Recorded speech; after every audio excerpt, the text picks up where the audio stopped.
మనం ధ్యానిస్తున్న అంశం ఏంటి? మార్పు. గత వారం ఆ మార్పులు ఎవరి విషయం మనం మాట్లాడుకోవటం జరిగింది.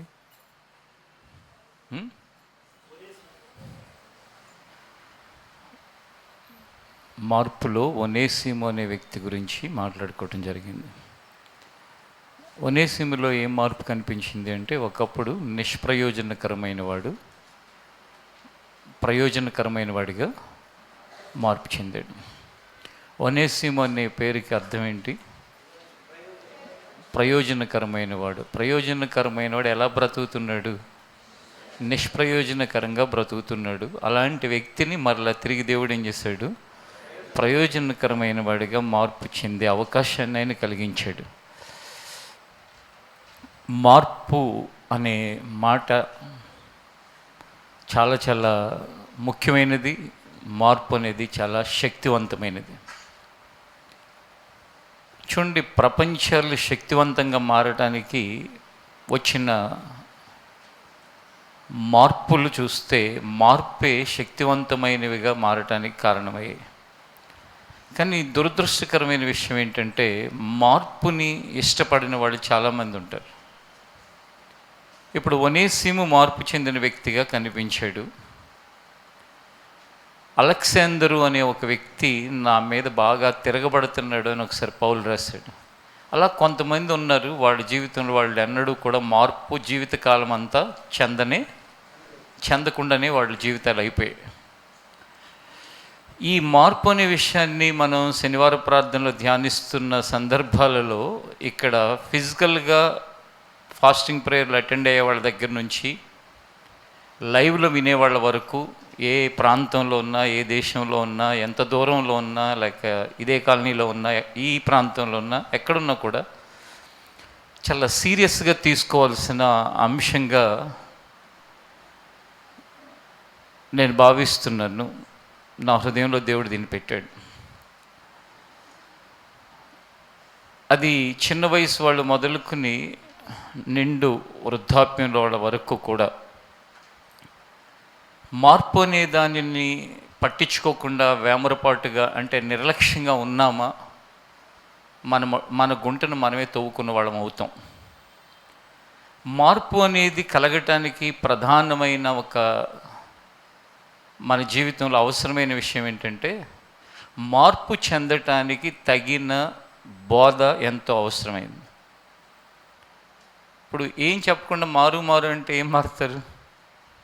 నువ్వు ఏ విషయంలో మారాలి, నువ్వు ఎక్కడ పడిపోయి ఉన్నావు, లేక నువ్వు ఎక్కడ దారి తప్పున్నావు, నీలో ఉన్న లోపం ఏంటి, నీలో ఉన్న బలహీనత ఏంటి, ఇదిగో దీనిలోంచి నువ్వు దీనిలోకి మార్పు చెందాలి అనే సందేశం కావాలి.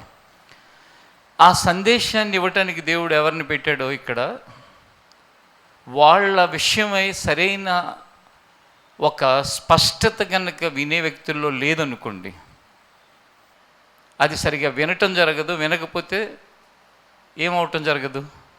మార్పు చెందటం జరగదు. అందుకే సాతాను వేసే ప్రధానమైన దాన్ని ఏమనాలంటే వల ఏంటంటే, ఉరి లేక వల లేక గాలం ఏంటంటే, ఎవరి మాట మనం వినాలో వాళ్ళ మాటని సీరియస్గా తీసుకోకుండా చేయటానికి ప్రయత్నం చేస్తాడు. ఆ మాటని సీరియస్గా తీసుకోవడానికి మనం ప్రయత్నం చేయకపోతే మనం ఏమవుతాం? మార్పు చెందాం. ఆ సీరియస్గా తీసుకోకుండా ఎలా చేస్తాడు అంటే, ఏదైనా తోటలో తినవలసిన అన్నిటినీ దేవుడు పెట్టి తినొద్దు అని చెప్పి ఒక చెట్టుని పెట్టాడు. ఆ చెట్టు ఫలాన్ని తినబాకండి, మిగిలినవన్నీ తినండి అని చెప్పాడు. ఇప్పుడు ఎవరి మాట వినాలి? ఏదైనా తోటలో ఉన్న ఆదాము అవ్వ అక్కడున్న దేవుని మాట వినాలి. అంటే వాళ్ళు చెప్పేది, దేవుడు అనేది కాసేపు పక్కన పెడితే వాళ్ళకి చెప్పే వ్యక్తి మాట వినాలి. అక్కడ చెప్పే వ్యక్తి ఎవరంటే దేవుడు. ఇప్పుడు ఆయన మాట వినివ్వకుండా చేయాలంటే ఏం చేయాలి? ఆ ఏదైనా తోటలో ఆదాము అవ్వలు ఆయన మాట వినివ్వకుండా చేయాలంటే ఏం చేయాలి? ఆయన మీద ఒక అపోహని సృష్టించాలి. అదే సాతాను చేశాడు. ఆ రోజున ఏది చేశాడు, ఈ రోజు కూడా ఆ ప్రయత్నాలు ఎవరో ఒకరి ద్వారా చేస్తూనే ఉంటాడు సమాజంలో. ఏం చేశాడు ఆ రోజున? అపోహ ఏంటి? అక్కడ వింటున్నా లేక అక్కడ ఉన్న ఇద్దరే ఉన్నారు, ఇంకెక్కువ మంది లేరు. వాళ్ళిద్దరికి ఏం చెప్పాడంటే అపవాది, మీరు దేవతలు అవుతారు, కానీ ఆయన మీకు దేవతలు అవటం ఆయనకి ఇష్టం లేదు, అందుకే ఆ వద్దంటున్నాడు ఆ పండుని అని. అంటే దేవుడు వాళ్ళ క్షేమాన్ని కోరుకోనివాడు అని సృష్టించాడు సాతాను. దేవుడు వాళ్ళ అభివృద్ధిని ఇష్టపడట్లేదు అని అపోహ కల్పించాడు. అర్థమవుతుందని నేను చెప్పింది? అసలు ఆ పండ్లన్నీ సృష్టించింది ఎవరు? ఆ తోటను పెట్టినది ఎవరు? వీళ్ళని సృష్టించింది ఎవరు? ఈ మైకం అంతా, ఇదంతా ఒక మైకం కమ్మేసింది వాళ్ళిద్దరికి. మొట్టమొదటి అవ్వకి, ఆ తర్వాత ఆదాముకి. ఆ మైకం ఏంటంటే దేవుణ్ణే శత్రువుగా చూస్తున్నారు. సృష్టి ఆరంభం నుండి నేటి వరకు మనుషుల్ని పతనం చేయటానికి అపవాది ఉపయోగించే ప్రధానమైన ఆయుధాలలో ఒక ఆయుధం ఏంటి అంటే, ఏ మాట మనం వినాలో ఆ మాట చెప్పేవారు లేక ఆ మాటకు కారణమైన వారి మీద అపోహను సృష్టించటం. ఆ మాటకు కారణం దేవుడు, ఆ మాటను బోధించేవారు ఆయన ప్రతినిధులు. ఇప్పుడు నేను వాక్యాన్ని బోధిస్తాను. ఆ దేవుని యొక్క వాక్యానికి భూమి మీద నేను ప్రతినిధిగా, రిప్రజెంటేటివ్గా ఉండి నేను మీకు దాన్ని వెల్లడిపరుస్తూ ఉంటాను. దేవుని మీద, నా మీద అపోహను కలిగిస్తే ఆటోమేటిక్గా మనలో ఎవరినైనా సరే సాతాను ఏం చేయొచ్చు అంటే పూర్తిగా నిర్జీవంగా మార్చేయచ్చు. ఎలా కలిగిస్తాడు అపోహని? గొర్రె చర్మం కప్పుకున్న తోడేళ్ళు మన మధ్యలోనే ఉంటాయి. ఏ చర్మం కప్పుకునేవి? కింద ఏంటి? పైన కప్పు ఏంటి? గొర్రె. అంటే నీలాగానే ఉంటారు, చర్చికి వస్తారు, బైబిల్ పట్టుకుంటారు, ప్రైజ్లాడ్ అంటారు, ఇంకా మంచాళ్ళ కంటే ఎక్కువగా యాక్ట్ చేస్తూ ఉంటారు ఆత్మీయుల్లాగా చేసి మెల్లగా. నీకు తెలుసా, నీకు తెలుసా, ఎప్పుడు ఆ సాల్మన్ బ్రదర్ని అన్న ఎందుకు అంత ప్రేమ చూపిస్తాడు? ఆయన ఎందుకు ఇక్కడ పాడుతున్నాడు, ప్రార్థన చేస్తున్నాడు? ఆ వినోద్ బ్రదర్ ఒక్కడు ఇలా నీలాగా అసలు వాళ్ళు పాడగలుగుతారా? నువ్వు ఎంత బాగా పాడతావు? నీలాగా వాళ్ళు పని చేయగలుగుతారా? అదిగో ఆ కెమెరా దగ్గర అతను ఎందుకు ఉంటున్నాడు, ఆ కింద వాష్రూమ్ దగ్గర వాళ్ళు ఎందుకు ఉంటున్నారు, వాళ్ళు ఎందుకు నిలబడి ఉంటున్నారు? వాళ్ళు ఎలాంటి వాళ్ళో తెలుసు, వాళ్ళు కుళ్ళిపోతాడు వాళ్ళు అక్కడ నిలబడేవాళ్ళు. మనం మంచివాళ్ళం అంటే వీళ్ళ కుళ్ళిపోతనాన్ని ఎవరి మీదకి తోస్తారు? ఎవరో ఒకళ్ళ మీదకి తోసేసి వాళ్ళ మీద లేనిపోయిన విధంగా ఒక దీన్ని కలిగించి, దానికి మూలం ఎవరా? వాళ్ళని అక్కడ అపాయింట్ చేసింది నేను కాబట్టి దాని ద్వారా ఇండైరెక్ట్గా నా మీద కూడా ఒక అపోహను కలిగించి, ఇక వచ్చి కూర్చున్నా, వాక్యం వింటున్నా, ప్రార్థనలో ఉన్నా నేనేదో ఒక బయాస్డ్ పర్సన్స్ లాగా, లేకపోతే నేను ఎవరో కొంతమందినే ఇష్టపడే వ్యక్తిలాగా ఇలా క్రియేట్ చేసి చేసి చేసి ఇప్పుడు నేను చెప్పే అంశాలన్నీ దేనికోసమో తెలుసా? అలాంటి స్వభావంతో ప్రవర్తించే కుటుంబాల్లో భ్రష్టత్వంలోంచి బయటికి తీయటానికి. అంతేగాని వాళ్ళ గురించి నాకేమీ ప్రాబ్లం లేదు. నేను వదిలేసానా, వాళ్ళకి మిగిలేదేంటో తెలుసా? భ్రష్టత్వం. పైన శ్రీనివాస్ అనే బ్రదర్ అనుకుంటే ఒకసారి క్రింద దిగి వస్తే కొన్ని విషయాలు చెప్పాలి, పైన ఉంటే కానీ దయచేసి రండి. ఏ శ్రీనివాస్? చాలామంది శ్రీనివాసులు ఉంటారు కదా. ఇప్పుడు కౌన్సిలర్గా పనిచేస్తుంది శ్రీనివాస్.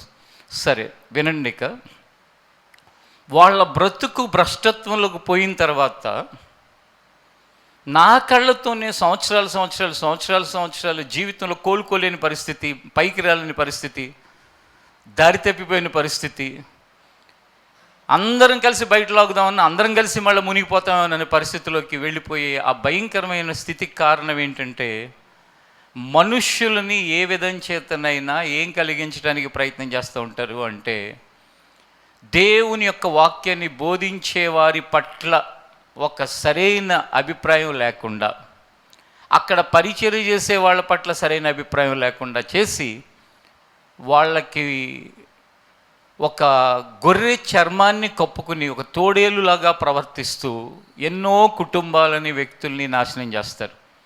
మీలో అలాంటి గొర్రె చర్మం కప్పుకున్న తోడేళ్ల బారిన పడుతున్న పరిస్థితులు ఎవరికైనా ఉంటే, పడిన పరిస్థితులు ఎవరైనా ఉంటే, పడబోయే పరిస్థితులు ఎవరైనా ఉంటే, బీ కేర్ఫుల్. జాగ్రత్త, జాగ్రత్త, జాగ్రత్త. ఎందుకంటే సంఘం విస్తరిస్తూ ఉండగా ఏది తోడేలో ఏది గొర్రెలో కనిపెట్టడం చాలా కష్టం, కానీ తోడేళ్ళని ఈజీగా కనిపెట్టవచ్చు. ఎవరు కనిపెట్టవచ్చు అంటే దాని ద్వారా నష్టపోతున్న వాళ్ళు కనిపెట్టవచ్చు. అమ్మో, తేడా మాటలు మాట్లాడుతుంది ఈ అమ్మాయి, తేడా మాటలు మాట్లాడుతున్నాడు ఈ అబ్బాయి, ఇదేదో తేడాగా ఉంది వ్యవహారం, ఇది గొర్రె కాదు అని గమనించండి. రండి బ్రదర్.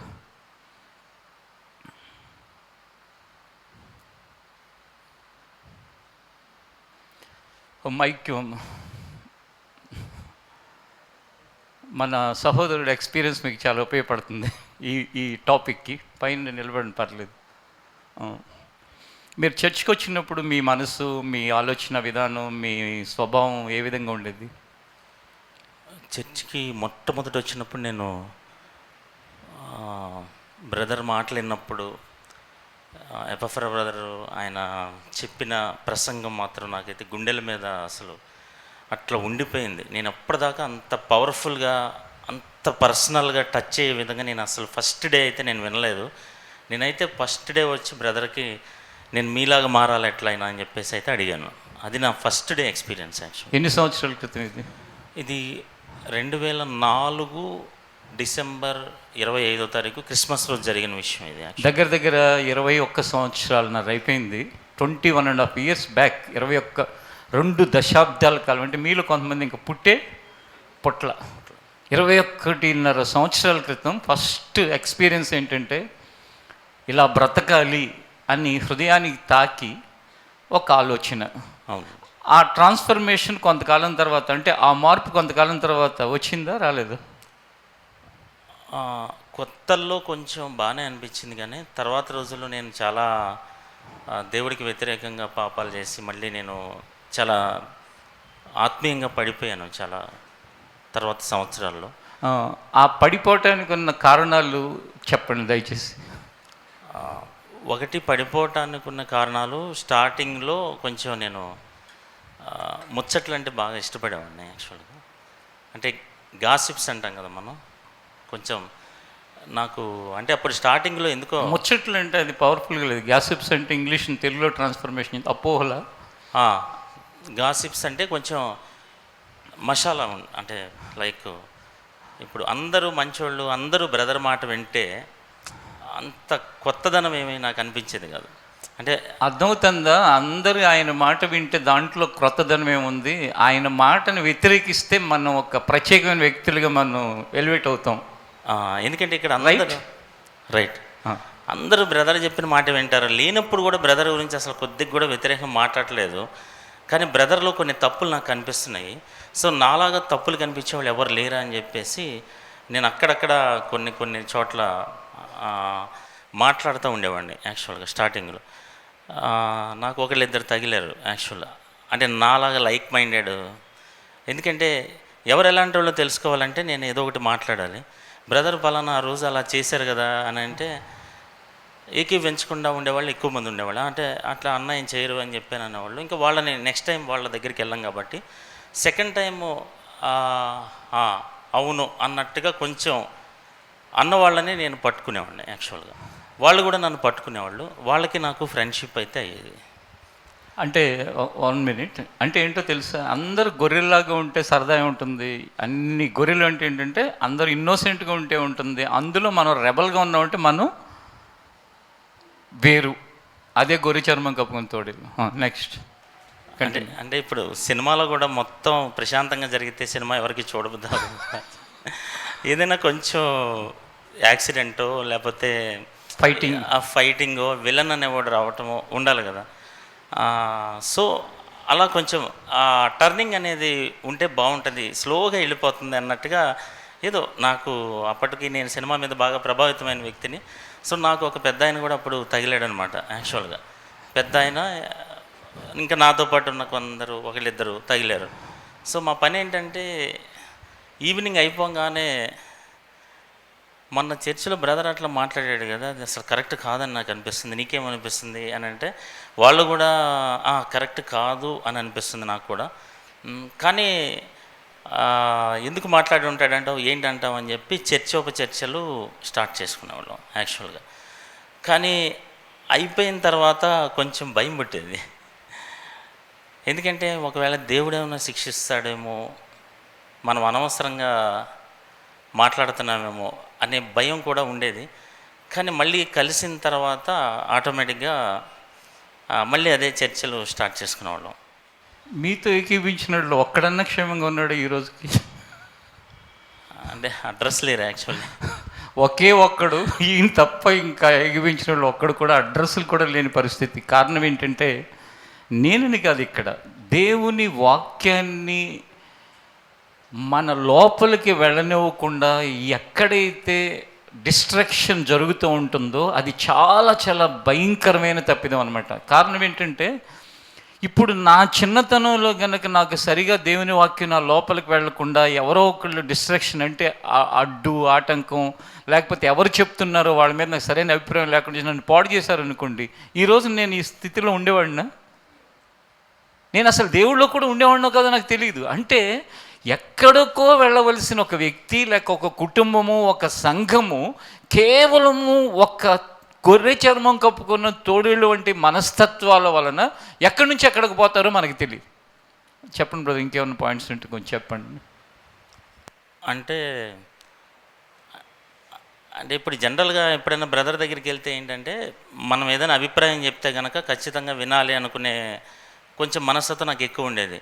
సో అలా ఏదైనా చెప్పినప్పుడు అట్లా కాదు అని చెప్పి ఆయన నిర్మోహమాటంగా చెప్పినప్పుడు కొద్దిగా హర్ట్ అయినప్పుడు, అలా హర్ట్ అయిన వాళ్ళు కూడా ఒకటి రెండు ఉంటారు కాబట్టి కూర్చొని ఎక్కువ మాట్లాడుకునేది ఏంటంటే, ఆయనకు కొంచెం గర్వం ఎక్కువ, ఆయన కొంచెం స్ట్రైట్ ఫార్వర్డ్ ఉంటాడు. అంత నిర్మోహమాటంగా చెప్తే ఈ రోజులు ఎలాగా కోపం ఎక్కువ, చాలా అసలు ఎట్లా ఉంటాడంటే అప్పట్లో బ్రదర్కి ఉండే కోపం అసలు మేమందరం అసలు వామ్మో ఇంత అసలు ఒక దైవజనుడు అయ్యేటప్పటికి ఇంత కోపం ఉంటే అసలు ఎట్లాగా అది ఇది అనేసేవాళ్ళం. యాక్చువల్గా ఆయన మాట వినాలనుకుంటాడు, ఎవడని ఎదురు చెప్తే మాత్రం అసలు ఇంకా డిక్టేటర్ అని కూడా అన్నాను ఒకసారి బ్రదర్ నేను ఒకసారి.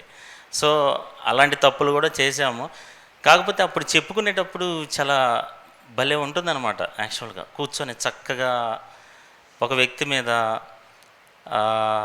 నెగిటివ్గా అలా మాట్లాడుకుంటా కూర్చుంటే వ్యతిరేకంగా ఆ సమయం అంతా కూడా చాలా చక్కగా, అసలు టైం తెలియదు మనకి, గంటలు గంటలు అలాగా వెళ్ళిపోతుంది అనమాట. యాక్చువల్గా even though crime thriller movies, చాలా ఇంట్రెస్టింగ్ మూవీస్ కంటే కూడా ఎక్కువగా ఉంటుందన్నమాట యాక్చువల్గా. కానీ ఫలితాలు చాలా దుర్మార్గంగా ఉంటాయి, ఫలితాలు చాలా దారుణంగా ఉంటాయి. ఎందుకంటే చెప్పుకున్న వాళ్ళందరూ, మేమందరం కూడా ఇంటికి వెళ్ళిన తర్వాత మళ్ళీ పాపానికి బానిసలైపోయి ఓడిపోయి అందరికంటే ఒక నీచమైన పరిస్థితిలోకి వెళ్ళిపోయి వచ్చేవాళ్ళం. దానికి ఏంటా కారణం అని చెప్పి ఆలోచిస్తే ఒక తిరుగుబాటు, ఒక రెబలిజం, మనకి ప్రేమించి వాక్యం చెప్పి నలుగురు జీవితాలకి ఎలాగైనా మేలు చేయాలి, కుటుంబాలకు మేలు చేయాలని అనుకున్న వ్యక్తిని చాలా అపార్థం చేసుకున్నాము, చాలా తిట్టాము. సో ఆ సందర్భంలో ఒక సందర్భంలో అంటే ఎక్కడి దాకా వెళ్ళిపోయామంటే మేము ఆయన క్యారెక్టర్ మీద కూడా ఒకళ్ళు మాట్లాడే పరిస్థితికి వచ్చేసినప్పుడు నేను డైరెక్ట్గా చెప్పాను, ఆయన వేరే వేరే విషయాల్లో ఎట్లయినా సరే నేను ఒప్పుకుంటాను, కానీ ఆ విషయంలో మాత్రం మీరు పొరపాటును కూడా అపార్థం చేసుకోకండి, అలాంటి తప్పులైతే నేను మాట్లాడనని చెప్పేసి వాళ్ళతోటి డైరెక్ట్గా కూడా చెప్పడం జరిగింది. సో ఎందుకంటే మనం చూసే వ్యక్తి మనలాగే కనపడచ్చు, కానీ ఆయనకుండే తండ్రి మనస్సు, ఆయన పర్సనల్గా వెళ్ళినప్పుడు ఆలోచించే కుటుంబాల గురించి ఆయన చేసే ఆలోచనలు, ఆయనకుండే ప్రేమ, త్యాగం, ఇవన్నీ కూడా మనకు అసలు పర్సనల్గా దగ్గరికి వెళ్ళిన వాళ్ళకే చాలా తక్కువ తెలుసని నా అభిప్రాయం యాక్చువల్గా. అయినా కూడా మన దగ్గర ఉన్న దరిద్రం ఏంటంటే మనం అపార్థం ఎక్కువ చేసుకుంటాం మనిషిని. బ్రదర్ నేను కొన్నిసార్లు ఇప్పటికి కూడా నాకు ఏదైనా పలకరిస్తే ఏమన్నా అనుకుంటారేమో అని నాకు ఇప్పటికీ స్టిల్ ఉంటుంది యాక్చువల్గా. అప్పటికి నేను అనుకుంటాను, అరే ఆయన ఎందుకు అనుకుంటాడు, అసలు అనుకోవటం స్టార్ట్ చేసింది ఎవడో నేను కదా యాక్చువల్గా. ఆయన అలా అనుకుంటారని నేను అపార్థం చేసుకుని ఫస్ట్, ఎందుకు అట్లా అనుకుంటారు, అలా అనుకునే వ్యక్తి అయితే ఆయన అక్కడ ఎందుకుంటాడు, అంతేనా కదా మీరు చెప్పేది. సో ఆ సమయంలో అయితే నాకంటే ముందరన్న ఒక ఆయన అయితే నాకు కొంచెం నిజమే అలా చేసేవాడు ఇలా చేసేవాడు అని చెప్పి ఆయన పెద్ద పాస్టర్ గారితో ఏదో కంపారిజన్ చేసి ఏదో చెప్పేవాడు, నేను కూడా వినేవాడిని ఆయన దగ్గర. కానీ పాపం ఈరోజు ఆయన లేనే లేడు యాక్చువల్ మనిషి.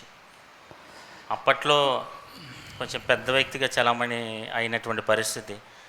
కానీ ఆయన వెనకాల ఈ విధంగా తనకి వాక్యం చెప్పి తన కోసం ప్రార్థన చేసే వ్యక్తిని అపార్థం చేసుకొని నటించి ఇప్పుడు కనుమరుగైపోయిన పరిస్థితికి వెళ్ళిపోయాడు ఆత్మీయంగా.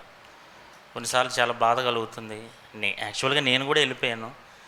కానీ ఇంతమంది అర్హత కలిగిన వ్యక్తులు నాకంటే చర్చిలో ఉన్నా కూడా మరి దేవుడు నన్ను ఎందుకు తీసుకొచ్చాడు నాకైతే ఇప్పటికి స్టిల్ అర్థం కావట్లేదు. ఆ పరిస్థితుల్లో చివరికి నా పూర్తిగా ఇక్కడి నుంచి స్కిప్ అయిపోయి ఎక్కడికో దూరంగా వెళ్ళిపోయి ఆల్మోస్ట్ ఇక లైఫ్ లేదు అనుకునే పరిస్థితికి వెళ్ళిపోయిన తర్వాత మరలా ఒక సందర్భంలో ఏదో మాట్లాడినప్పుడు ఆయన సిచ్యువేషన్ చెప్పిన తర్వాత అప్పుడు జరిగిన సంభవాల్లో ఆయన గుర్తుందో లేదో నాకు తెలియదు, కానీ ఒకరోజు మళ్ళీ తిరిగి వచ్చిన తర్వాత నేను అనాస్పూర్లో చర్చి వెనక నాకు ఒక రూమ్ ఉంటుంది. వాక్యం చెప్పడానికి ముందు నేను అక్కడ కొంచెం సేపు వెయిట్ చేస్తాను, అంటే వాక్యం చెప్పే టైం వరకు. ఆ రూమ్లోకి వచ్చి అంటే ఇక జీవితం లేదు అనుకున్న ఆ స్టెప్లో నేను అనేదానికంటే సంఘం తనకు సపోర్ట్ చేసిన కారణాన్ని బట్టి, అంటే సంఘం అంటే దేవుని యొక్క ఆయన్ని విశ్వసించిన మనం, బ్రదర్ మీరు దేవుడు బ్రదర్ అన్నాడు ఒకసారి. అంత పెద్ద మాట అనబాకండి, గుర్తుందా మీకు? గుర్తుంది అన్నాను నేను. బ్రదర్ మీరు దేవుడు బ్రదర్, మేము చాలా దేవుడు కాదు కానీ దేవుని ప్రతినిధిని నేను.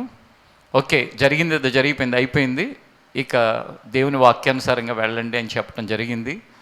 ఇలా చెప్పుకుంటూ వెళితే ఇప్పుడిప్పుడే కుక్కమూతి పిందెల్లాగా మీలో కొంతమంది పిల్లలు పెద్దళ్ళు అవుతూ వాళ్ళ ఊహలు, వాళ్ళ అభిప్రాయాలు, వాళ్ళ స్వార్థం, వాళ్ళ ధనాపేక్ష, వాళ్ళ గర్వం, వాళ్ళ యొక్క హెచ్చింపు పెద్దలుగా మిమ్మల్ని కూడా ఇన్ఫ్లుయెన్స్ చేసే పరిస్థితుల్లోకి వెళ్ళే ఛాయలు అక్కడక్కడ కనపడుతున్న సందర్భాల్లో ఇంత దూరం వచ్చిన నాకు వెంట్రుకు వాసంతైనా నష్టం కలగదు, కానీ మీరు, మీ కుటుంబాలు, మీ పిల్లలు, మీ పిల్లల ద్వారా మీరు కలిగే నష్టానికి నేను భయపడి చాలాసార్లు దానికి బాధపడి అలాంటి పరిస్థితులు ఎవరికి కలగకూడదని దేవుడు నా హృదయంలో పెట్టిన ఈ యొక్క విషయాలని హృదయం తెరిచి చెప్పటానికి కారణం ఏంటి?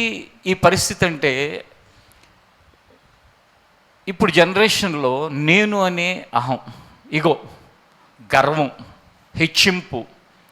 మొన్న ఈ మధ్య ఒక అమ్మాయి కింద అక్కడ పరిచారకులకి అక్కడ ఒక ఇది తంబుది అని అక్కడ పెడతారు. అక్కడికి వెళ్ళి తను తంబేసి నాది లేదా అని అక్కడ అందరిని అడుగుతుందంటే అక్కడున్న ఒక పరిచారకురాలని. ఎంత గర్వం అసలు, నువ్వెవరివి వాళ్ళని అలా ప్రశ్నించడానికి? సరే అమ్మ నీది ఉండదమ్మా ఇక్కడ, వేరే వాళ్ళది ఇది అని చెప్తే మళ్ళీ ఇంకొక అమ్మాయిని పిలిచి ఇందులోనే ఉన్న అమ్మాయి నీది పెట్టి చూడు ఇక్కడ అని అంటుందంట. గర్వాన్ని తగ్గించండి కాస్త. అలా ప్రవర్తిస్తున్న వాళ్ళు గర్వం వెనక నడిచి వచ్చేది ఏంటంటే ఏంటి? నాశనం. ఆల్రెడీ నాశనంలోనే నడుస్తున్నా ఆ గర్వం తగ్గట్లా. ఆ గర్వం కాస్త తగ్గితే నాశనం నుంచి మనం బయటపడతాం. ఒక దేవుని ప్రతినిధిగా వందల వేల మందిని దేవుని యొక్క మార్గంలో నడిపిస్తూ ఈ గర్వపు ఛాయలు కనపడిన చోటల్లా కత్తిరింపు అనేది జరగలేదనుకోండి, గొర్రెలకు బొచ్చు కత్తిరిస్తారు. తెలుసా ఎందుకు కత్తిరిస్తారు అనుకుంటున్నారు? ఒకసారి వీళ్ళు నాతో ఎక్కువ తక్కువ మాట్లాడుతుంటే ఓ పాస్టర్ గారు అప్పుడు అక్కడ ఉన్నారు. ఆయన అప్పట్లో నేను ఫుల్ టైం మినిస్ట్రీ కాదు కనుక ఆయన రొట్టె ఇవ్వడానికి వచ్చేవాళ్ళు. అప్పుడు నేను కూర్చోబెట్టి, హలో బ్రదర్స్ ఏం చెప్పారు కొంచెం గుర్తుంటే చెప్పండి. పాస్టర్ గారి దగ్గరికి వెళ్ళి ప్రశ్న అడుగుతున్నాను అనమాట. అపవిత్ర ఆలోచనలు సేమ్ చేసుకోవాలి అది ఏదైనా అడుగుతుంటే ఆయన సడన్గా మధ్యలో గొర్రెకి బొచ్చు పెరిగినప్పుడు ఏం చేయాలి? దాన్ని కత్తిరించాలన్నమాట. అర్థమైందా? గొర్రెకి బొచ్చు పెరిగినప్పుడు అలాగే వదిలేస్తే దానికి నడవటానికి, కళ్ళు కనపడటానికి ఇబ్బంది అవుతుంది అనమాట. అందుకని కత్తిరించాలి, ఎప్పటికప్పుడు కత్తిరించాలన్నమాట అని అన్నాడు అనమాట ఆయన సడన్లీ. అంటే ఇండైరెక్ట్గా నన్నే మీకు కొంచెం ఓవర్ అవుతున్నారు, మీకు కొంచెం ఎక్స్ట్రా గర్వం అవుతుంది, కొంచెం మీరు తగ్గితే. ఆ పాస్టర్ గారిని వీళ్ళు ఏదో ప్రశ్నలు వేస్తే ఆల్ ఆఫ్ సడన్గా ఆయన మధ్యలో ఏమన్నాడంటే, మీ గొర్రెలకి బొచ్చు పెరిగిపోతే దాన్ని ఎందుకు కత్తిరిస్తారో తెలుసా? బొచ్చు పెరగటం కనుక ఎక్కువైపోయిందంటే దాని మాంసం పెరగటం ఏమవుతుంది? తగ్గిపోతుంది. అది పెరిగిపోయి కళ్ళల్లో పడి ఎటెళ్లలో కూడా తెలియకుండా అయిపోతుంది. కాస్త ఏం చేయాలి? కత్తిరించాలి. కాబట్టి మీకు కూడా ఎక్కువైపోతుంది, కత్తిరించాలి. అప్పుడు ఈయన వచ్చి ఆయన వెళ్ళిపోయిన తర్వాత బ్రదర్ మమ్మల్ని అన్నారు కదా ఆయన అంటే, నాకేం తెలుసు అవన్నీ, మీరు మాట్లాడుకున్నారు, మిమ్మల్ని అన్నారో ఎవరిని అన్నారో ఎందుకన్నారు నాకేం తెలుసు భయ్యా అన్నాను. ఇప్పుడు అది గుర్తొస్తుంది. కాబట్టి కాస్త తగ్గించుకుంటే. థ్యాంక్ యూ బ్రదర్ గారు. అపార్థం చేసుకుంటే నష్టం అయితే బ్రదర్కి అయితే ఉండదు, సంఘానికి అయితే ఉండదు. అపార్థం చేసుకొని అనుమానించి చెడ్డ ఊహలుగా మాట్లాడుకున్న మనకే నష్టం వస్తుంది. ఒకవేళ ఎవరైనా ఉంటే కనుక క్షమాపణ చెప్పి మీరు ముందరికి. నేను ఒకటి చెప్పిన, నాకు నష్టం కాదు లాభం చాలా. అబద్ధంగా చెడ్డ మాటలు పలికినప్పుడు దేవుడే ఉన్నాడు, పరలోకంలో మీ ఫలితం అధికమవుతుందండి. Thank you. చూడండి, ఈ ఎక్స్ట్రాస్, ఈ గర్వం, ఈ అహంకారం కాస్త తగ్గించుకుని బ్రతికితే ఎవరికైనా సరే అది చాలా చాలా మంచిది. చిన్నతనం నుండి పిల్లల్ని పెంచి పెద్ద చేసేటప్పుడు సంఘంలో పరిచారకులు కానివ్వండి, నేను కానివ్వండి, ఎవరైనా సరే మీ దగ్గర నుంచి అంటే పరిచర్యకి చర్చికి వచ్చే రేపు సండే, సెకండ్ సండే ఈ 2 ఫ్లోర్లు నిండిపోయి ఆ మెట్ల మీద కూర్చుని కింద నిలబడి ఎంతోమంది వస్తూ ఉంటారు కదా. వచ్చిన ఏ ఒక్కరి దగ్గర నుంచి అయినా ఏ గడ్డి పరకంతైనా ఏదైనా, గడ్డి పరక్కి విలువ ఎంత తెలుసు కదా, అంత విలువైనదైనా ఏదైనా ఎవరైనా ఆశిస్తున్నారా? అన్నా అని అనాలని కానీ, లేకపోతే అక్క అని అనాలని కానీ, లేకపోతే ఇంకేదన్నా అనాలని, కనీసం గౌరవంగా పలకరించాలని కూడా ఆశించట్లేదే.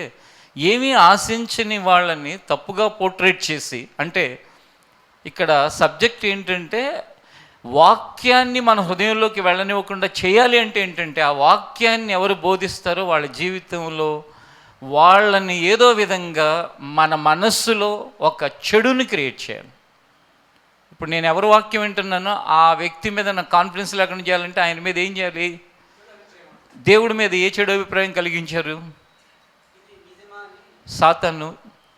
మీరు గనక ఆ పండు తింటే దేవతలు అయిపోతారని ఆ పండును మాత్రం తినొద్దని ఇట్లా సైడ్ పెట్టేశాడు. మీరు తినండి, తింటే కనుక మీరేమైపోతారు? దేవతలు అయిపోతారు. అంటే చూడండి, అంటే ఎవరు సృష్టించారో ఆ సృష్టించిన వ్యక్తికి ఏం ఆపాదించారు? ఆయనకి ఒక స్వార్థాన్ని ఆపాదించారు. అంటే మీరు దేవతలు అవటం ఆయనకి ఇష్టం లేదని. అలాగే మీలో కొంతమంది అమ్మాయిలు మేము దేవతలు అవటం ఇష్టం లేదు, మేము దేవుళ్ళు అవటం ఇష్టం లేదని భావిస్తున్నారేమో. మీరు దేవతలు కాదు, ఇంకా అంతకంటే ఎక్కువ అయితే అవ్వండి, మంచిదే, కానీ నరకానికి మాత్రం పోకండి. దేవుని యొక్క వాక్యాన్ని వినేవారిగా కారణం ఏంటో తెలుసా? గొర్రెని నమ్ముతాం. ఇప్పుడు ఆ వ్యక్తిని చూశారు, ఆయన ఎలా ఉన్నాడు? అందరిలో ఒక్కడిగా ఉండేవాడు, అప్పుడు అందరి మధ్యలోనే ఉండేవాడు. కానీ ఆ లోపల ఒక మనస్తత్వం, ఆ మనస్తత్వం ఏంటంటే అందరికీ ఏదో విధంగా తప్పులు పట్టుకునే మనస్తత్వం, అందరినీ ఏదో విధంగా డీవియేట్ చేసే మనస్తత్వం. ఇంకా అసలు విషయం చెప్పలే ఆయన. ఈయనతో ఇంకిద్దరు కలిసి ఒక చర్చి పెడదామని ప్లాన్ చేశారు భాగ్యలతలో. పెట్టుండాల్సింది, అందరూ పట్టుని తన్నేవాళ్ళు బాగా మిస్ అయిపోయారు. ఎందుకంటే ఆ ముగ్గురు అలాంటి వాళ్ళు. మరి ఈయనకి స్నేహితులు ఒక 2 ఉన్నారు. ఆ స్నేహితులు ఈయన కలిపి పెట్టుండుంటే అసలు చాలా చాలా మజా ఉండేదన్నమాట. కారణం ఏంటంటే వాళ్ళ ప్రవర్తన అది. కాబట్టి ఆలోచించండి లోతుగా. ఈరోజు మార్పు అనే విషయాన్ని మాట్లాడుతున్నప్పుడు మార్పు మనం ఒనేసిము చూసాం. మనలో మార్పు రావాలంటే మొట్టమొదట వాక్యాన్ని శ్రద్ధగా వినే మంచి మనసు కలిగి ఉండాలి. ఆ మనసు లేకపోతే త్రోవ ప్రక్కన పడిన విత్తనంలాగా, ముండ్ల పొదల్లో పడిన విత్తనంలాగా, రాతి నేల మీద పడిన విత్తనంలాగా అవన్నీ ఏమైపోతాయి? ఎండిపోతాయి, అణిగిపోతాయి, ఫలం మాత్రం రాదు. కనుక కొత్త జనరేషన్లో వాళ్ళు కానీ, మధ్య జనరేషన్లో వాళ్ళు కానీ, లేకపోతే ఇంకా పెద్ద జనరేషన్లో, పాత జనరేషన్లో వాళ్ళు కానీ ఎవరైనా కూడా వాక్యాన్ని వినేటప్పుడు మంచి మనసుతో వాక్యం వినే ఒక స్టేటస్ని మీరు కలిగి ఉండాలి. ఆ స్టేటస్ కనుక లేదనుకో, శ్రద్ధగా వినే ఆ స్టేటస్, వాక్యం ఏమవుతుంది? లోపలికి వెళ్ళదు. లోపలికి వెళ్ళకపోతే ఆ ఫలించడానికి అవకాశం లేదు. ఆ ఫలించడానికి అవకాశం లేకపోతే మార్పు అనేది ఉండదు. గత వారాలుగా మీరు వింటున్నారు, ఈ మంత్ ఎండింగ్ కల్లా మళ్ళీ ఒకసారి రివ్యూ ఉంటుందని మనం చెప్పుకున్నాం. ఏ విషయాలు మార్పు వచ్చింది అది మనం చూసాం. ఏది మనం చూసాం? ఒనేసిము చూసాం. ఈరోజు మనం చూస్తే ఇంకొకటి, యేసు ప్రభు రాకపూర్వం 560 సంవత్సరాల క్రితం ఒక రాజు ఉండేవాడు. ఈ రాజు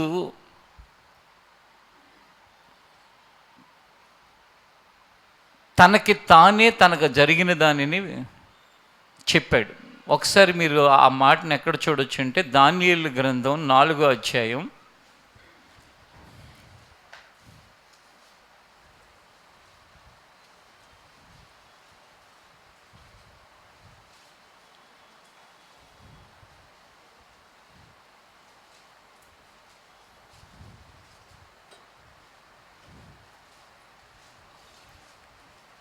4వ అధ్యాయం 37వ వచనాన్ని చూడండి ఒకసారి. నేను ఫైనల్ పాయింట్ చెప్తున్నాను, ఆ తర్వాత మనం పై విషయాలు చూసుకుందాం. 4వ అధ్యాయం 37 అంటే చివరి వచనాన్ని. ఇలాగు నెబుకద్నెజరు అనే నేను పరలోకపు రాజు యొక్క కార్యములన్నీ సత్యములను ఆయన మార్గములు న్యాయములై ఉన్నవనియు గర్వముతో నటించు వారిని ఆయన అనపశక్తుడనియు ఆయన స్తుతించుచు కొనియాడుచు గణపరుచుచున్నాను. నెబుకద్నెజరు అను నేను పరలోకపు రాజు యొక్క కార్యములన్నీ సత్యములు న్యాయములని అంటున్నాడు. ఈ నెబుకద్నెజరు అనే నేను ఎలా ప్రవర్తించాను అని చెప్పుకుంటూ వచ్చాడంటే ఆ 4వ అధ్యాయం అంతా పరమ గర్వంతోనూ అహంకారంతోనూ హెచ్చింపుతోనూ ఇష్టానుసారంగా ప్రవర్తించాను. ఆ ప్రవర్తనకి ఫలమేమొచ్చిందయ్యా అంటే నాకు గడ్డి మేయాల్సిన పరిస్థితి వచ్చింది. నేను పశువులాగా మారిపోయాను. అసలు ఊహించగలమా? యేసు ప్రభు రావటానికి జస్ట్ 560 సంవత్సరాల క్రితమే జరిగింది. మీరు 4వ అధ్యాయం ఇంటికి వెళ్ళిన తర్వాత శ్రద్ధగా చదవండి, లేకపోతే రేపన్నా చదవండి. ఈ 4వ అధ్యాయంలో తన జీవితంలో సంభవించినదంతా చెప్పుకుంటూ వచ్చాడు. ఇప్పటికే కొంతమంది గడ్డి మేసే పరిస్థితులు వచ్చినా బుద్ధి రావట్లా, కొంతమంది అందరూ థూ అని ఊసే పరిస్థితులు వచ్చినా బుద్ధి రావట్లా, కొంతమందిని అందరూ అసహించుకునే పరిస్థితులు వచ్చినా బుద్ధి రావట్లా. కానీ ఈ నెబుకద్నెజరు రాజు దేవుణ్ణి ఎరగని అన్యురాజు, అంటే దేవుని ప్రజ కాదు. ఇలాంటి వ్యక్తి తనకి ఎప్పుడైతే షాక్ కొట్టిందో, పశువులాగా మారాడో, గడ్డి తింటున్నాడో, ఏం తెచ్చుకున్నాడు చెప్పండి, నోరు తెరవండి. మీ అందరు కోటీశ్వరులు అవుతారంటే చప్పట్లు కొడతారా కొట్టరా? ఎందుకు? డబ్బు మీద ఆశ. అదే బుద్ధి తెచ్చుకున్నాడు అనే మాట చెప్పలేకపోతున్నారు. ఎందుకని? బుద్ధి తెచ్చుకోవటం ఇష్టం లేదా? బుద్ధి తెచ్చుకున్నాడు కాబట్టి బతికి బట్టగట్టి మన అందరి మధ్యలో ఒక సాక్షిగా నిలబడ్డాడు. చూస్తారా? 34 కూడా చూడండి. ఆ కాలము గడిచిన పిమ్మట నెబుకద్నెజరును నేను మరలా మానవ బుద్ధి గలవాడనై కన్నులు ఆకాశము తట్టు ఎత్తి చిరంజీవియు సర్వోన్నతుడగు దేవుని స్తోత్రము చేసి ఘనపరిచి స్తుతించి తిని ఆయన ఆధిపత్యము చిరకాలం వరకు ఆయన రాజ్యము తరతరములకు ఉన్నది. ఏంటంటే నేను మరలా మానవ బుద్ధి గలవాడినయ్యాను. మరి మానవ బుద్ధి లేకుండా ఏ బుద్ధి ఉంది ఇతనికి? 33 చదవండి, అప్పుడు తెలుస్తుంది మీకు. ఆ గడియలోని అలాగున నెబుకద్నెజరునకు సంభవించెను. మానవులలో నుండి అతనిని తరిమిరి అతడు పశువు వలె గడ్డి మేసెను. ఆకాశపు మంచు అతని దేహమును తడపగా అతని తల వెంట్రుకలు పక్షిరాజు రెక్కల ఈకల వంటివి అతని గోళ్ళు పక్షుల గోళ్ళ వంటివి పక్షుల గోళ్ళ వంటివి ఆయను. మనుషులందరూ ఏం చేశారంట? నెబుకద్నెజరు ఏం చేశారు? తరిమారంట. ఇప్పుడు ఎక్కడవుతుందిలే, నేనేమి అవును, నేను పశువులాగే ఎట్లా అవుతాను? పశువు కాదు, అందుకంటే దరిద్రం అవ్వచ్చు, చెప్పలేం మనం. ఎందుకంటే గర్వం అంత తేలికైనది కాదు. ఆ రోజు గర్వంతో పేతురుకి అబద్ధం చెప్పారు, అననీయ సప్పెరా. పశువులాగా మారి మళ్ళీ మనిషిలాగా మారి నెబుకద్నెజరు అయ్యాం. వాళ్ళు ఏమయ్యారు? అసలు లేకుండా పోయారు. గర్వం ఎంత ప్రమాదకరమైందంటే మామూలు ప్రమాదకరమైంది కాదు. 2.5 దశాబ్దాల అనుభవంతో చెప్తున్నాను, సేవా అనుభవంతో. యొక్క భాగ్యలతనే కాదు, చింతలు, అనాస్పూరు, లేక ఈసేలు, లేక ఇంకా మనకున్న అనేక స్థలాలలో ఎంతమందిని, ఎన్ని కుటుంబాలని, ఎంతమంది జీవితాలని దగ్గరగా చూశాను.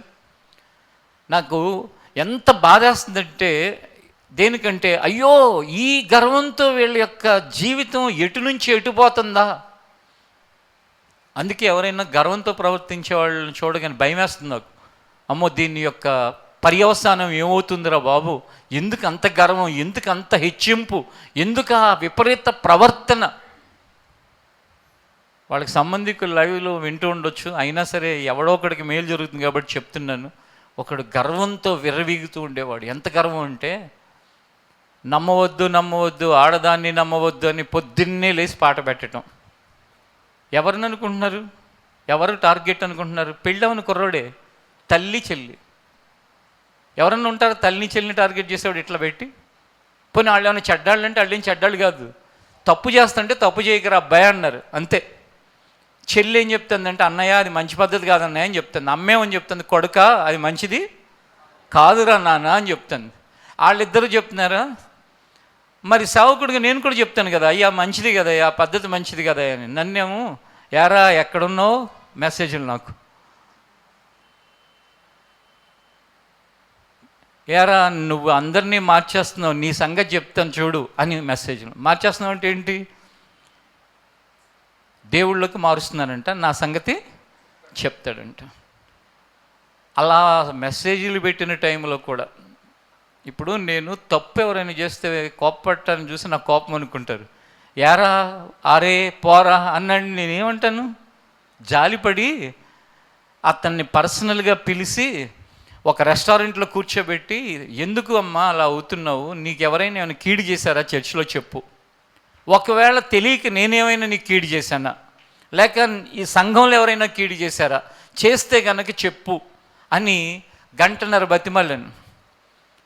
ఏమి లేదన్న మరి ఎందుకు అలా చేస్తున్నాను, నాకే అర్థం కావట్లా నేను ఎందుకు చేస్తున్నాను అన్నాడు. అప్పుడు మళ్ళా పోనీ తర్వాత అన్న బాగున్నాడా అంటే, మరి అది చీకటి శక్తుల ప్రభావం మరి ఏంటో తెలియదు.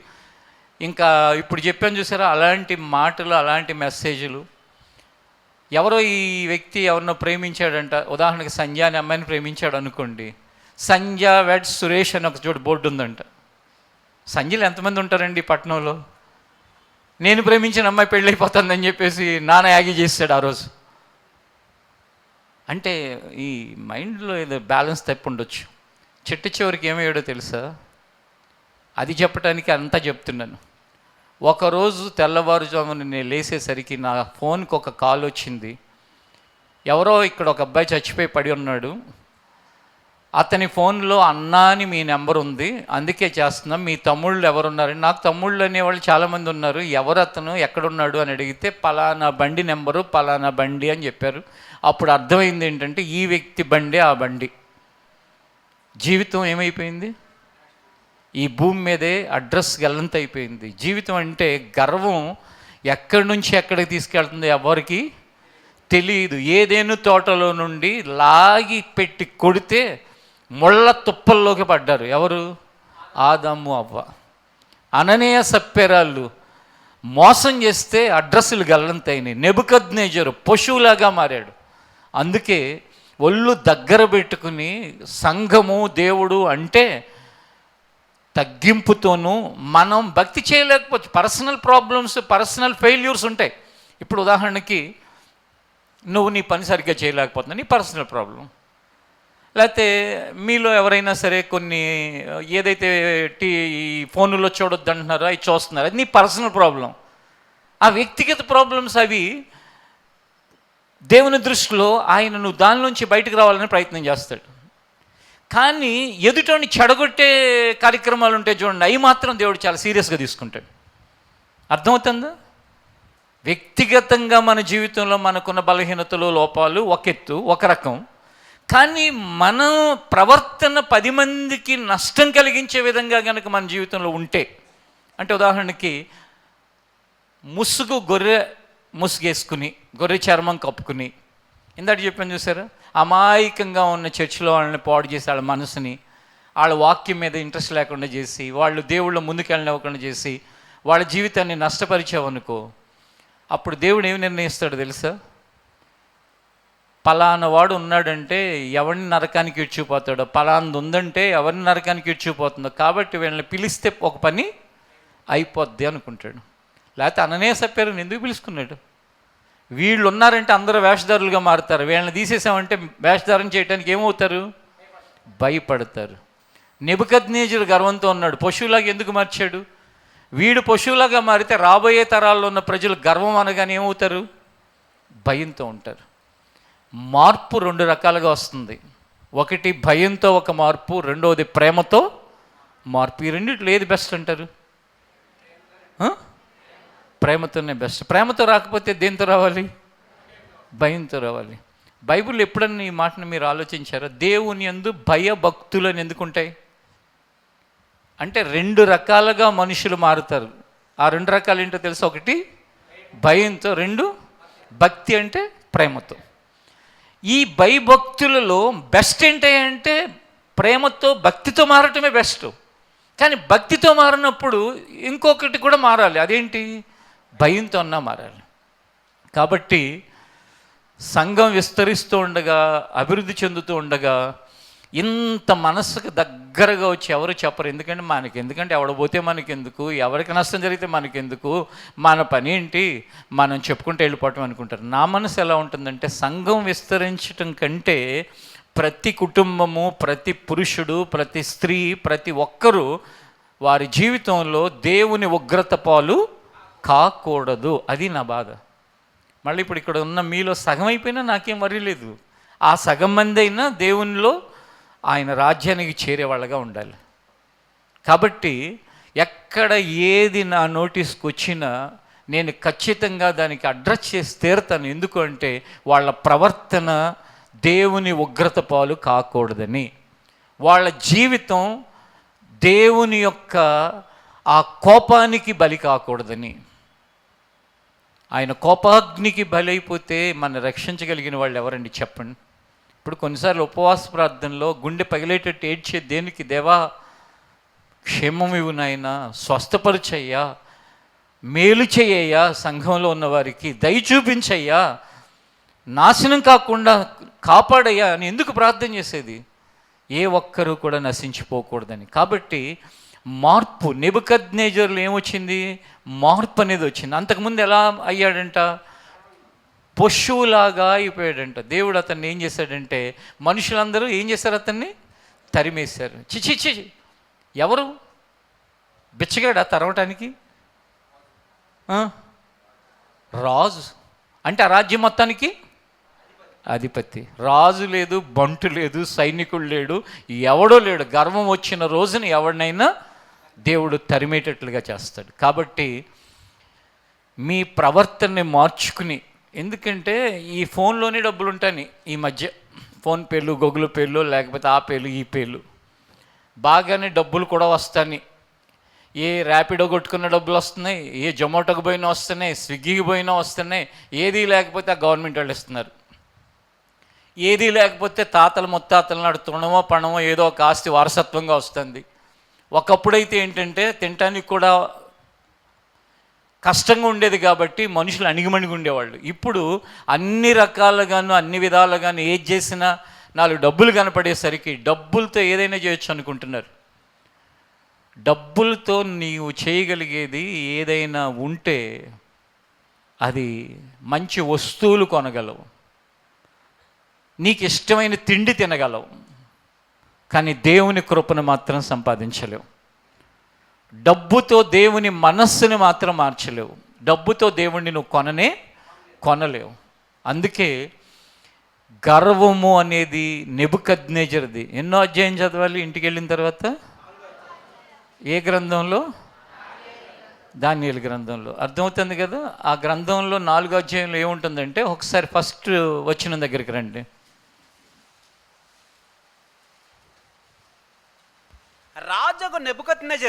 రాజగు నెబుకద్నెజరు లోకమంతటా నివసించు సకల జనులకును దేశస్థులకును ఆయా భాషలు మాట్లాడు వారికి ఇలాగు సెలవిచ్చుచున్నాడు. ఎవరికి చెప్తున్నాడంట? అన్ని భాషలు మాట్లాడే వాళ్ళకి, తెలుగు వాడికి, ఇంగ్లీష్ వాడికి, మరాఠీ వాడికి, తమిళోడికి, మలయాళం వాడికి, అందరికీ చెప్తున్నాడు. లోకమందున్న సకల జనులకి ఎవరు చెప్తున్నారు? రాజగు నెబుకద్నెజరు ఇలాగూ చెప్పుచున్నాడు. హల్లెలూయా, హల్లెలూయా.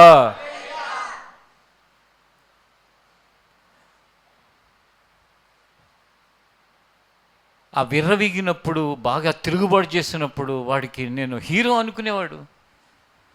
అలాగే ఉంటుంది, సరదాగా ఉంటుంది. ఇందాక కూడా ఆయన చెప్పాడుగా, అప్పుడు దేవుడు దెబ్బ కొడితే ఇంకా కోలుకోవట్లే ఆయన. ఇప్పుడిప్పుడే కొంచెం ఊపిరి పీల్చుకోగలుగుతున్నాడు.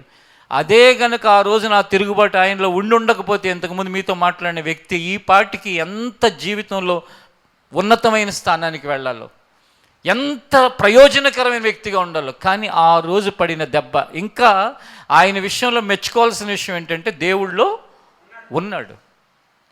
ఆ దేవుళ్ళోనే లేకపోతే ఇక జీవితమే ఏమైపోయినట్టు, ఎందుకు కాకుండా అయిపోయినట్టు. నా పరలోకాన్ని పోగొట్టుకునేవాడు, తన కుటుంబాన్ని, తనకున్న పసిపిల్లల జీవితాలు కూడా దేవుని రాజ్యాన్ని పోగొట్టుకునే పరిస్థితులు తెచ్చేవాడు. కానీ దేవుడు దయ చూపించాడు. కనీసం 20 సంవత్సరాల క్రితం జీవితం పడిన దెబ్బ, దానికి ప్రధాన కారణం ఆయనకున్న వ్యక్తిగత బలహీనతలు కాదు, కేవలం గర్వంతో మిగిలిన వాళ్ళ జీవితాలని ప్రభావితం చేయటానికి చేసిన ప్రయత్నం. అంటే ఎంత భయంకరమైందండి గర్వం, చెప్పండి. ఈ రాత్రి శనివారపు ప్రార్థనలో గర్వం ప్రతి ఒక్కడి నుంచి బయటికి రావాలి. ఆ గర్వానికి గుడ్ బై చెప్పాలి. ఎప్పుడైతే గర్వం అనేది మనలో నుండి పోతుందో, మనలో ఒక మానవ మనస్సు, దేవుడిని ప్రేమించి దేవునికి లోబడే మనస్సు వస్తుంది. అప్పుడు మనం క్షేమంగా ఉంటాం. నెబుకద్నెజరు అంట కూర్చుని, మీరు 4వ అధ్యాయం చదివినప్పుడు అర్థమవుతుంది. మనకేంట్రా భయ్యా, ఇదంతా మనం కట్టించిందే. ఇంత పెద్ద రాజ్యం, మనంటి రాజ్యం ఎవడుకుంది ఈ ప్రాంతాల్లో, ఇక్కడెక్కడ లేనే లేదు అని ఎవరితోనలా. మరి ఎవరు తనకపోతే తప్పెట్లయింది? తనలో తాను అనుకున్నాడు. ఆ గీతలన్నీ దాటేసి, తనలో తాను అనుకోవటం కూడా దాటేసి, బయట మనుషులతో అనే స్థాయికి వచ్చారు మీలో కొంతమంది. మీ ప్రవర్తన అది ఎక్కడి నుంచి ఎక్కడికి దారితీస్తుందయ్యా అంటే, ఇప్పుడు ఇద్దరికి వాక్యం చెప్పిన ఆ సందర్భం నుంచి ఈ రోజున వేలాది మందికి వాక్యం చెప్పే స్థానం వరకు వచ్చి నేను ఏ రోజు నన్ను నా దగ్గరగా ఉన్నాళ్ళతో కానీ, చర్చిలో కానీ ఏదైనా సరే మనకేంటి అనే భావం కలిగేటట్లుగా ఒక్క మాట మాట్లాడాను. ఒక్క క్షణం దేవుడు కృప దూరం అయితే, రాజే గడ్డి మేస్తే ఇక మిగిలిన వాళ్ళంతా ఎంత, మనం అందరం ఎంత అండి చెప్పండి. ఇట్లా వెళ్తావు, టుప్మని చెప్పాడు పడతావు, అందరూ నొక్కుతారు. తర్వాత ఇక డాక్టర్ లేదంటాడు. మీ గురించి చెప్పట్లేదు, నా గురించి చెప్తున్నా.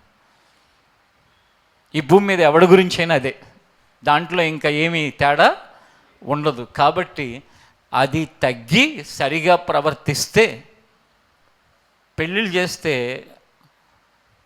అమ్మాయిలో లోపాలన్నీ ఎతకటం, ఇక్కడ నుంచి అరికాలు వరకు, అరికాల నుంచి నడినెత్తి వరకు. లేకపోతే అబ్బాయిలో లోపాలు ఎతకటం, నువ్వు ఏదో పర్ఫెక్ట్ పర్సన్ లాగా, ఇక నీలో తప్పులేమి లేనట్టుగా, ఇక వాడిని తిట్టడం, వీడిని తిట్టడం. వాడు వీడంటే ఎవడు? ఆ అమ్మాయిల అమ్మ నన్ను, ఆ అబ్బాయిల అమ్మ నన్ను, లేకపోతే వాళ్ళ అన్నలను, తమ్ముళ్ళను, లేకపోతే మళ్ళీ ఎవడో చెప్తాడు కదా, ఆ పలానా చోట అమ్మాయి ఉందని సంబంధం, ఇట్లా చెప్తారు కదా, చెప్పినోడిని పట్టుకోవటం. లేకపోతే ఆ జోసఫ్ ఒకడు ఉంటాడు పెళ్లి చేసేవాడు, అందుకే ఆ లైసెన్స్ తీసుకున్నాడు. ఆ రోజు అంత ప్రమాణాలు చేపించాడు. అసలు ఆయన పెళ్లి చేపెట్టే మా పెళ్ళి ఎట్లయింది? ఆయన చేపెట్టా. కాబట్టి గర్వాన్ని కాస్త తగ్గించుకుని, కాస్త లోబడి, దేవునికి విధేయత కలిగి జీవితంలో మార్పు అనేది సంపాదించుకుంటే, 2026 సంవత్సరాన్ని గర్వాన్ని పరీక్షించుకుని గర్వం మీద జయం పొందే సంవత్సరంగా మార్చుకుందామా? మీ అందరూ ఇష్టపడతారా? మిమ్మల్ని టెస్ట్ చేయనా? ఎలా టెస్ట్ చేయొచ్చు? పోయిన లాగి చంపంటి కొట్టామనుకోండి, ఇంటికి వెళ్ళి నా మీద కోపం అంకుల్కి, నా మీద కోపం అన్నకి అని చెప్పేసి ఇంకా లోపల ఉన్న నేను అనేవాడు బయటకు వస్తాడు. అరే నా చిన్నప్పటి నుంచి సండే స్కూల్, నా చిన్నప్పుడు నాకు పేరు పెట్టినోడు, వీళ్ళందరికీ నేనే పేర్లు పెట్టింది, ఇక్కడ ఉన్న బ్యాచ్ అందరికీ నాకు పేరు పెట్టారు, నాకు సండే స్కూల్లో ఎన్నో నేర్పించారు, యవనస్తుల మీటింగులు పెట్టారు, మంచి మంచి భోజనాలు ఏర్పాటు చేశారు, మా తల్లిదండ్రుల మార్పుకు కూడా కారణం ఆయనే, ఏముందలే కొడితే అని అనుకోవచ్చు కదా. అలా కూడా అనుకోవచ్చా? నేనేం ఊరినే కొడతాను, నాకేమన్నా చేతులు దొరదా? నేను ఎప్పుడన్నా కొడతానా? కానీ గర్వం ఉందా లేదా టెస్ట్ చేయాలంటే కనుక ఇలాంటివి ఎక్కడైనా సంభవించినాయి అనుకోండి, అప్పుడు ఒక్కొక్కళ్ళ నుంచి ఇగో అనేది ఇలా బుస్మని పాములాగా బయటకు వచ్చేస్తుంది. ఆ రోజు ఏదైనా తోటలో అదే బుస్మని బయటకు వచ్చింది. వచ్చి అవ్వా నువ్వు దేవత అవుతానంటే ఇదిగో చూడు దేవుడు అంటున్నావు, ఆయనకి అసలు ఇష్టం లేదు, నిన్ను చూసి ఓర్వలేకపోతున్నాడు. తయారు చేసింది ఎవడండి? దేవుడే. మరి దేవుడు ఓరలేకపోవటం ఏంటి? మన కళ్ళు మూసుకుపోయినప్పుడు దేవుడు ఓరవలేడు అంటాం, ఎవరినైనా అంటాం, తల్లిదండ్రులు అంటాం. ఒకడు అంటాడు తల్లిని నన్ను ఓరవలేకపోతున్నావు అంటున్నాడు, తల్లి కొడుకుని ఓరవలేకపోతుందండి. ఒక ఆమె అంటుంది తల్లి ఓరవలేకపోతుంది అంటుంది. ఎన్ని విచిత్రాలు వేషాలు! అవన్నీ చెవులతో వినాలి, ఈ కళ్ళతో మిమ్మల్ని చూడాలి, మళ్ళీ ప్రేమించాలి, మళ్ళీ క్షమించాలి, మళ్ళీ మిమ్మల్ని పరలోక రాజ్యానికి సిద్ధపరచాలి. తల్లి వారో లేకుండా ఎక్కడన్నా ఉంటుందా? కానీ ఎంత గర్వం ఉంటే తల్లిని చూసి నువ్వు నన్ను వారవలేకపోతున్నావు అంటున్నాడు. ఆ తల్లి కంటేనే వచ్చావు కదరా భూమి మీదకి, ఆ తల్లి నిన్ను వారవలేకపోవటం ఏంట్రా బాబు? కళ్ళు మూసుకుపోతే నీ నోటి నుంచి ఏ మాటలు వస్తున్నాయో తెలియట్లేదు. కడుపు కట్టుకుని 10 రోజులు 15 రోజులు ఉపవాసాలుండి కన్నీరు కారిస్తే సంఘంలో ఉన్న పెద్దలు నీ జీవితం రక్షించబడింది కదరా బాబు, వాళ్ళు నీ క్షేమం కోరకపోతే ఇంకేం కోరతారా నాయన? కళ్ళు మూసుకుపోతే ఏం మాట్లాడతాం మనకే తెలియదు. అందుకే నెబుకద్నెజరు గర్వాన్ని విడిచి మార్పు చెందాను అని చెప్తున్నాడు, తనే చెప్తున్నాడు. ఎంత గొప్ప విషయం అండి. నేను ఒక రోజున గర్వంతో విర్రవీగితే నా బ్రతుకు గడ్డి మేసే స్థితికి పోయింది, నేను పశువుగా మారాను. మీరు చదవండి, తనే చెప్పుకున్నాడు, ఎవరు చెప్పలే, ఎవరు రాయలా. అందరూ నన్ను ఏం చేశారు? తరిమారు. కానీ నేనేమయ్యాను అంటే ఆ భక్తుడు పుణ్యవాణి, దానియేలు గారు అనే భక్తుడు పుణ్యవాణి ఆ కలభావాన్ని నాకు చెప్పినప్పుడు నేను మారాను, నా గర్వాన్ని తగ్గించుకున్నాను, నా గర్వం అణచబడింది, అప్పుడు నా జీవితం బాగుపడింది. ఇది మొత్తం స్టోరీ. ఇంకొంచెం వివరంగా అర్థం అవ్వాలంటే ఇంకా తర్వాత రోజులు ఎప్పుడైనా మనం ధ్యానించుకుందాం.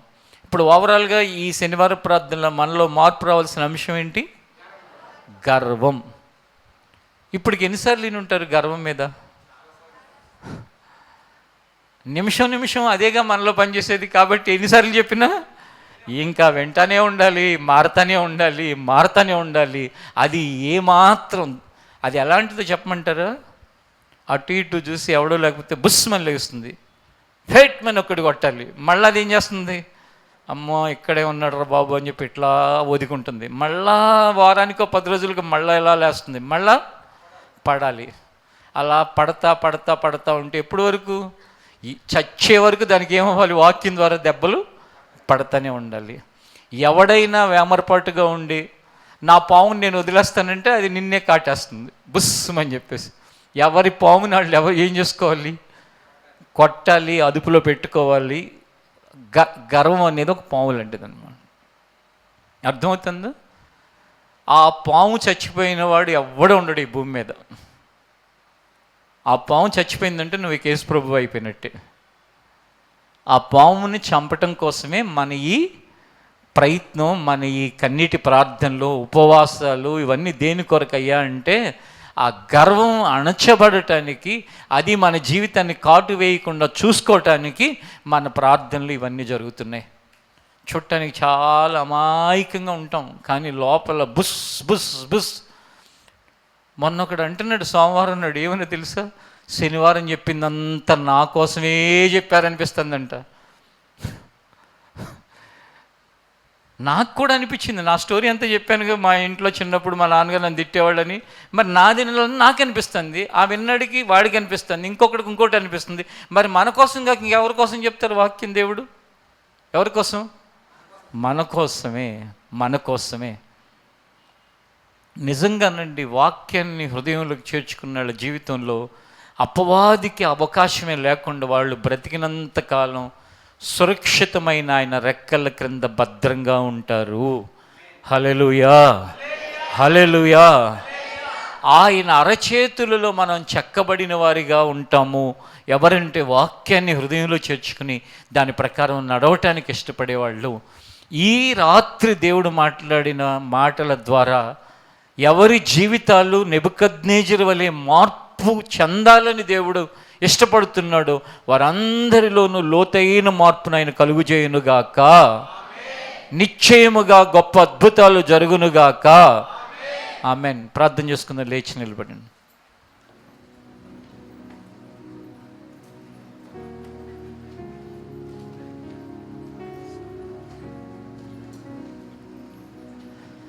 ఆ నెబుకద్నెజరు వంటి ప్రవర్తన కలవాడను నేనే ప్రభువా, కలదానను నేనే ప్రభువా, నన్ను క్షమించు.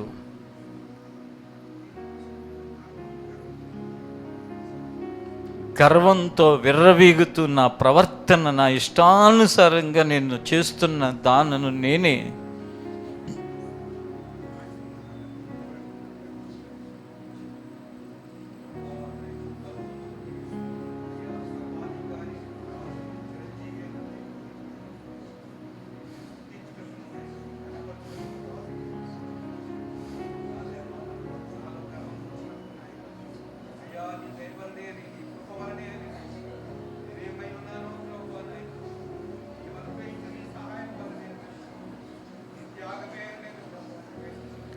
శ్రద్ధతో ప్రార్థన చేయండి. దేవా, గర్వం అనేది నా లోపల నుంచి వెళ్ళగొట్టి, నా తల్లి మీద తిరగబడే గర్వం, నా తండ్రి మీద తిరగబడే గర్వం, సంఘం మీద తిరగబడే గర్వం, ఇష్టానుసారంగా మాట్లాడే ఆ గర్వం వదలాలి.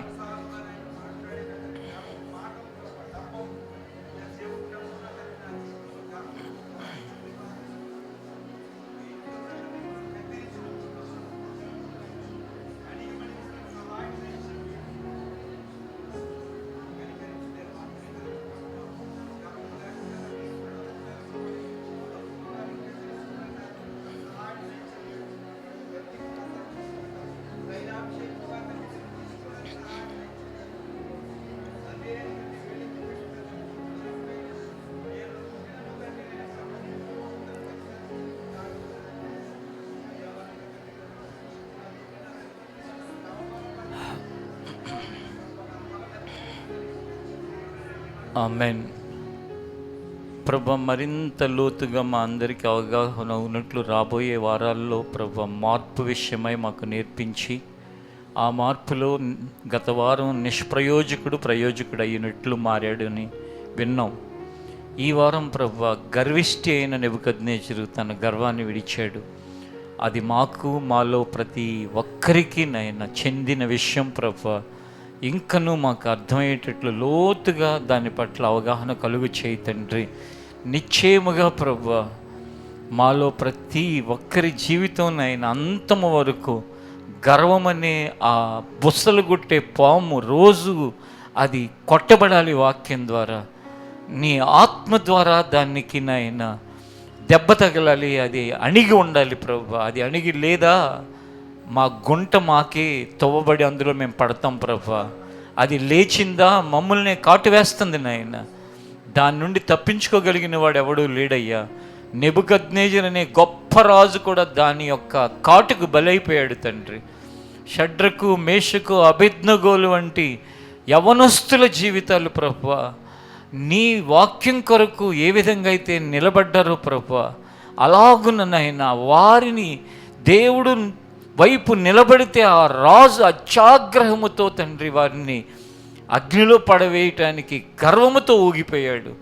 అలాగున రాజులుగాను, అధికారులుగాను, పెద్దలుగాను, సేవకులుగాను, సంఘములో ముఖ్యులుగాను ఏ స్థానములో ఉన్నా ప్రభువా దాని బారిన పడకుండా కాపాడమని ప్రార్థిస్తున్నాను.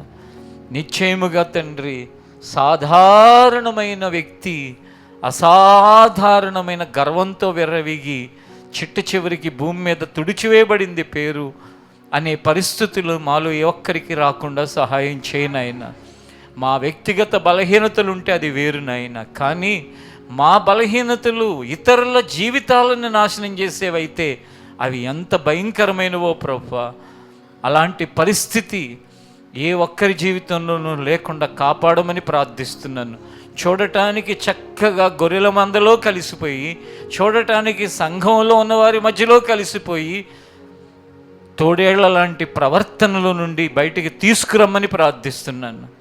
అయ్యా, మా కళ్ళ ముందు తండ్రి నెబుకద్నేజరుకు పట్టిన గతి కానీ, అననీయ సప్పెరాలకు పట్టిన గతి కానీ, సంఘంలో కొందరికి పట్టిన గతి కానీ పట్టకుండా కాపాడమని ప్రార్థిస్తున్నాను. క్షమించు నాయన. ఈ సందర్భంగా ప్రవర్తనతో ఉన్న వారందరినీ మేమందరము కలిసి క్షమించమని ప్రార్థిస్తున్నాం.